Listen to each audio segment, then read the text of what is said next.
constitution. They include the freedom of conscience and expression, the right to assemble and to demonstrate, picket, and present petitions. In the past few weeks, we have all witnessed the direct and robust exercise of these rights and freedoms by Kenyans who called on their government to pay attention to urgent national issues and to prioritize necessary changes and reforms to actualize their aspirations. It is with deep regret that I have to say that many Kenyans lost their lives and others seriously injured as a result of disturbances occasioned by lawless activity during these protests. This is not how and where our democracy should proceed. And we must do all we can to ensure that this does not occur again in future. The government of Kenya will provide necessary support to all families and citizens who lost their loved ones.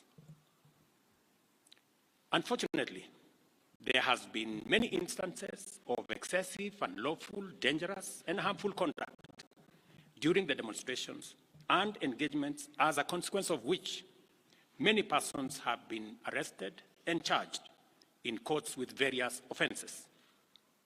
I urge the criminal justice agencies to take effective measures and ensure that people who may have been innocently caught up on the wrong side of things and those not implicated in crimes be released and charges against them withdrawn.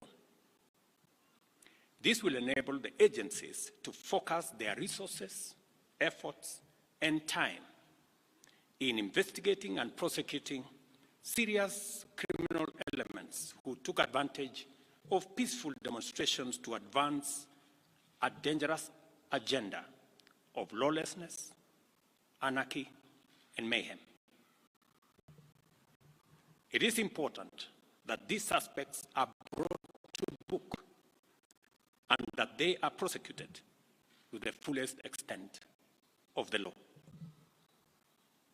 I also take this opportunity to affirm the constitutional authority and duty vested on our national security institutions to protect our country against internal and external threats to sovereignty, to lives of our people, our rights, freedoms, property, peace, stability, and prosperity, as well as our collective national interest. Consequently, I call on the National Police Service to use its mandate responsibly, professionally, and effectively in full compliance with the Constitution, with a view to promoting the national objectives of Article 238, 239, and 244 of our Constitution. All breaches and violations by police officers must be handled expeditiously through due process, with a view to giving Kenyans a police service that upholds the highest standards of integrity. As citizens of this great nation, we all have a duty to balance our rights and responsibilities at all times, so that the legitimate exercise of our rights and freedoms does not undermine our broader aspirations to remain a civilized, democratic, and peaceful country governed under the rule of law and institutions of governance for the benefit of all of us. Over the last 1 month, the livelihoods and property of many innocent people have also been destroyed, plunging them into destitution and jeopardizing the welfare of their dependents. The government of Kenya will equally take measures to support these Kenyans on the path to recovery of their businesses. I direct the relevant ministries to obtain, verify, and provide accurate data to facilitate appropriate government action within the next 30 days. I want to give the people of Kenya an assurance that our government listens to them and that for the last 1 month, I have led the government in engaging and listening to citizens from all walks of life as they express themselves in different forums and on various platforms. What has emerged as the foremost national concern requiring urgent and decisive action is the vexing matter of corruption and the non-negotiable desire for accountable leadership and integrity in governance. I have this to say to Kenyans. I have heard you, and I have heard you clearly. Consequently, the following measures shall be taken to accelerate progress to achieving the objectives stated by the people. Number one, I will be proposing amendments to the Evidence Act and the Criminal Procedure Code, among other necessary legislative amendments to all statutes relating to corruption, to expedite investigations and prosecution of corruption and economic crimes cases, and provide for their conclusion within 6 months. We shall also be proposing amendments to the Witness Protection Act to overhaul the statutory and institutional framework to protect and incentivize whistleblowers and enhance witness protection, making it easier and safer for citizens to come forward and report corruption as well as other criminal activities. Number three, within 90 days, we shall propose amendments to the Public Finance Management Act and Public Procurement and Disposal Acts to overhaul the institutional and operational framework of public procurement, which has been identified as the epicenter of corruption, conflict of interest, and abuses of office in the public sector, with a view to deploying digital infrastructure within the next 6 months. The aim of this measure is to provide an open and transparent public procurement platform which gives open, real-time, and end-to-end public visibility of public procurement from advertisement to award of contract and to whom it is awarded and what amount the people of Kenya will pay. Number four, I have engaged with the parliamentary leadership and asked Parliament to expeditiously pass the Conflict of Interest Bill with the explicit caveat that I shall veto any bill enacted if it does not establish the highest bar with respect to accountability, integrity, and anti-corruption. I will make full use of the power given to me under Article 115 of the Constitution to make sure that the bill meets the appropriate standards set out in the original bill. Number five, while fully respecting the independence of the national justice, law, and order institutions, and pursuant to a commitment to consult and collaborate in leveraging their institutional capabilities in effective, expeditious, and conclusive investigations in respect of all active cases, it is essential for these institutions to provide a time frame to the people of Kenya, because that is what the people of Kenya want, within which proceedings shall be concluded, and the same timelines clearly communicated to the public. Number 6, about 400 billion shillings is spent on tax expenditure every year, especially on VAT refunds, a process that is largely opaque and with limited accountability. Within 90 days, I will be working with Parliament to provide a legislative and regulatory framework to make this process transparent, open, and accountable, with a view to reducing this huge public expenditure and direct savings from this exercise to the productive sectors of our economy. This is going to be a very important exercise of engaging Parliament in consultations with the people as to whether it is right for us to spend 400 billion Kenya shillings every year collected from the people of Kenya to pay a few companies on matters of VAT refund.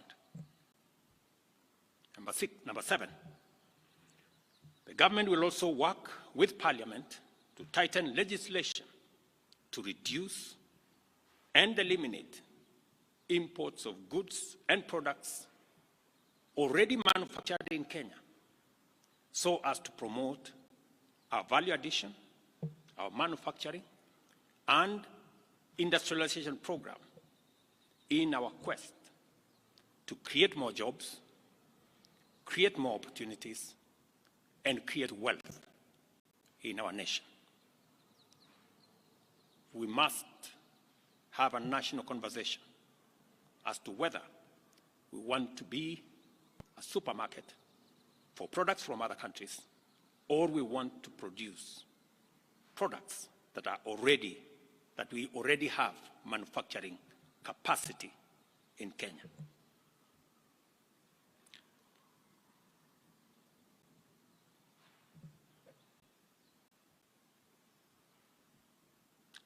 In my last address to the nation, I undertook to consult a broad spectrum of stakeholders from all sectors, levels, and regions in order to constitute a broad-based government. In line with this undertaking, I will be forwarding additional names to Parliament for vetting prior to appointment, based on the understanding of the Cabinet's essential role in driving the transformational agenda that makes Kenya a better, more just, and more prosperous nation for all of us. Once constituted, the new cabinet will steward our transformation agenda that is already in place in providing effective and efficient public services, expanding opportunities for employment and wealth creation, and creating a tide that lifts every boat. Our collective ambition is to turbocharge the performance of our economy to achieve our universal health coverage, which ensures that no one is left behind or impoverished on account of healthcare costs. Also offer an equitably funded education system which looks out for learners from vulnerable backgrounds and ensure that Kenyans from all walks of life live in safe and dignified housing through our affordable housing program. Additionally, our transformation agenda commits to provide reliable clean water, last-mile connectivity of electricity, and to secure more business opportunities for enterprises and employment opportunities for our young people, both here at home and abroad. Our explicit aim is to transform Kenya into a middle-income society, and it is essential for us to urgently mobilize adequate resources to fund these necessary programs and projects. Consequently, after extensive consultations, I have nominated the following persons for consideration and approval by the National Assembly for appointment as cabinet secretaries. I commend the leadership of diverse organizations, both in public and private sectors, including political parties, for their encouraging response to my outreach to consult on forming a broad-based government. Their willingness to set aside partisan positions and interests in order to join a visionary partnership for the radical transformation of Kenya is a historic gesture of their patriotism. I know and I understand acutely the huge expectation of the people of Kenya on me and this administration. And I equally understand that that responsibility can be made easier if we work together as a nation. And as I said, the opportunity we have to work together across political lines, across different divisions, is much more greater than the challenge and the crisis we have in our hands. I take this opportunity to express my appreciation for their commitment and reiterate my pledge to engage alongside them in a national conversation that is inclusive, citizen-centered, and aimed at consolidating and accelerating the actualization of inclusive growth and national transformation. As I take this step, and as I expand and broaden this administration, I am acutely aware that the responsibility of managing the affairs of the country vested in the cabinet, in the expanded cabinet, will require of us to work together and to focus on that which brings honor to our country.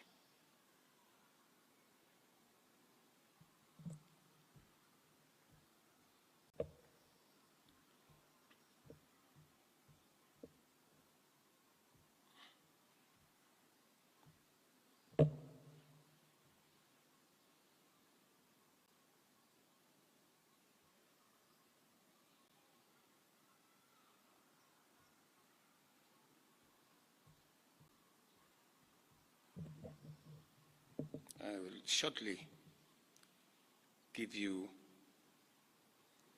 the list of my nominees.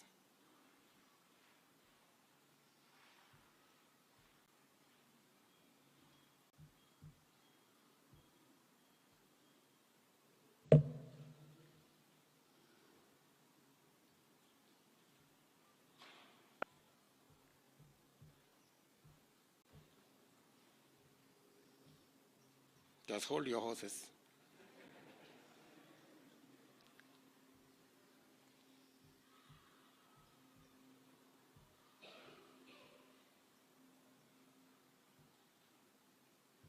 Just hold your horses. Great.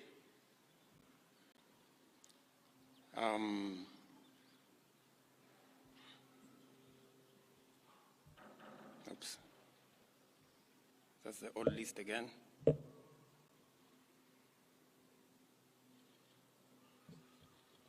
Where did it disappear?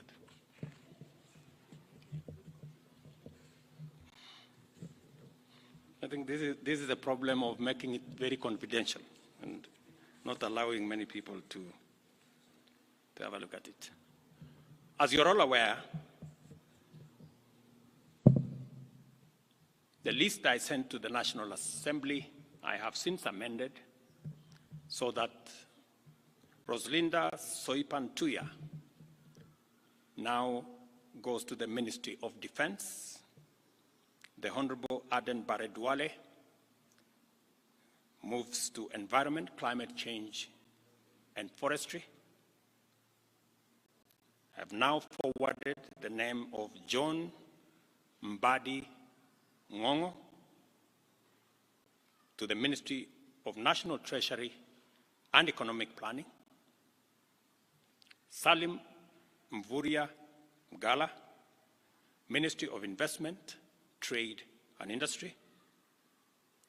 Ms. Rebecca Miano, Ministry of Tourism and Wildlife. The Honorable James Opio Wandai, Ministry of Energy and Petroleum. The Honorable Onesimus Kipchumba Murkomen, Ministry of Youth Affairs, Creative Economy and Sports. The Honorable Hassan Ali Joho, Ministry of Mining, Blue Economy and Maritime Affairs. The Honorable Dr. Alfred Nganga Mutua, Ministry of Labor and Social Protection. The Honorable Wycliffe Ambetsa Oparanya, Ministry of Cooperatives and Micro, Small and Medium Enterprise Development. The Honorable Justin Bidan Njoka Muturi, Ministry of Public Service and Human Capital Development. Madam Stella Soy Langat, Ministry of Gender, Culture, Arts and Heritage. I am still working on the other pending nominees, and I will be announcing them shortly. Thank you very much. God bless you. God bless our great nation, Kenya. Asanteni sana.